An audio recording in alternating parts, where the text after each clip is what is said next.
ሲስቅ አኖር ይተዛል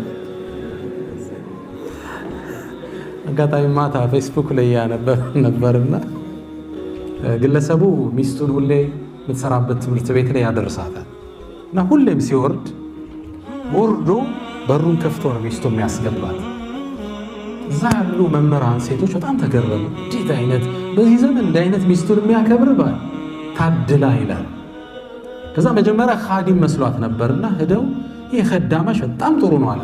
እንዴ ምን ነካችሁ? ባሌ እኮ ነው። ባልሽ ነው? አዎ። በጣም ገረማችሁ። እንዴት ያለ ሷሊህ ባል። ግልጽ ነው። ሚስቱ ግን ምን ትላለች? ወላሂ እየከፈተ የሚያስወርደኝ የነበረው ያንኛው በር ከውስጥ አይሰራም። ታሪኩ ላይ ያሳቁን ነው መሰል። ሲጨርሱ ምን ይላሉ? በዚህ የተነሳ ትላለች ጸሐፊዋ ባለቤቱ ነች። በዚህ የተነሳ 3 ሙደሪሳቶችን ባሊያውን አግብቷል ትላለች። አንዴ አንድ ሰው ይሞታል። ያ ግለሰብ እንደሞተ እንዳሁኑ ቀልቦች ሳያድፉ ፈረአሁ ረጁሉ ሚነ ሳሊሒን ይላል። የሰለፎችን ኪታብ ስታዩ አንድ ሰው ሲሞት አንድ ሌላ ደግ ሰው በህልም አየው ተብሎ ሁሌ ይነገራል።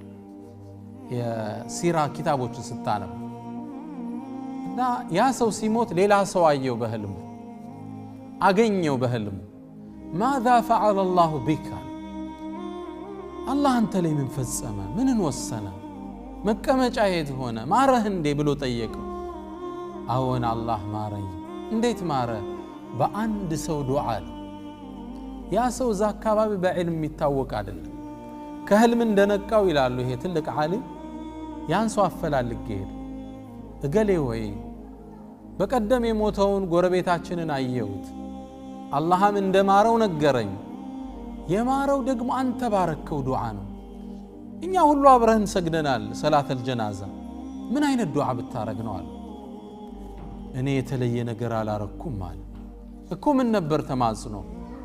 እኔ ያልኩት ጀናዛው ፊት ለፊቴ ሲቀመጥ አዘን። የሰላተል ጀናዛ ዱዓን ሰውየው አያውቀው። አሁን ምን ነው አለ اللهم اغفر له وارحمه وعافه وعفو አለ አይደል? ዱዓ ምን ነው? ሰውየው ትንሽ ዒልም ደካማ ነው፣ አላሐፈዘው። ከዛ ሳየው ግን አሳዘነ ጀናዛውና አንድ ዱዓ አልኳሉ። اللهم إن هذا لو كان ضيفي لأكرمته አልኳ። አላህ ወይ ይህ ሰው የኔ እንግዳ ዛሬ ቢሆን والله እንከባከበው ነበር፣ በደንብ አስተናግደው ነበር። وهو اليوم ضيفك وأنت أكرم الأكرمين። ዛሬ ያንተ እንግዳ ነው፣ እባክህን ተንከባከበው አልኳ። የቸሮቹ ቸር ነህ አንተ፣ እባክህን ይችን ዱዓ ነው ያልኳ። ይህ ሰው መእثራት ከዕልሙ ድክመት የለውም እኮ። አላህ ግን ምኑን ተቀበለ? ይህን ሰው ውስጡ ያለውን ስሜት ተቀበለ። ዱዓ ትልቁ ቋንቋ። እንትኑንማ እኮ 1 ሰዓት ቁኑት እየቆምነ እኮ እያየ ነው አይደለም? 1 ሰዓት ነው እኮ የሚቆመው ተራዊህ። የዱዓው ርዝመት ከቃላቶች አይደለም ከውስጥ የቀሩ ነገሮች አሉ ማለት ነው።